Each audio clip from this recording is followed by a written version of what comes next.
parcel mo. Ito din, gunting, para hindi ka na mahirapan magbukas dyan. Charis! Ano nga ba tong bagong trending ngayon sa TikTok na cellphone case daw na hindi nagpapainit ng cellphone nyo, mga ti? Ito na yung sagot kung ang cellphone nyo ay laging mainit at kasing init ito ng ulo nyo. Ito, tsak, ang saktong case para sa inyo. At ito nga, hindi ko pa rin mabuksan hanggang ngayon. Nakala ko pa pag may gunting na, mabubuksan ko na. Anyways, ang tawag pala sa case na to ay Mesh Heat Dissipation Case.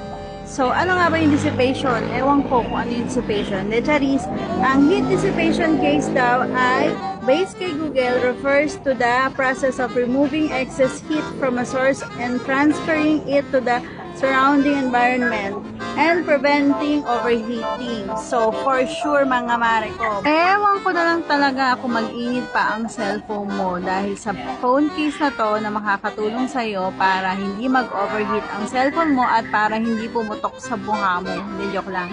149 lang to, mga auntie ko, kaya check out na dyan sa Yellow Basket. Thanks so much!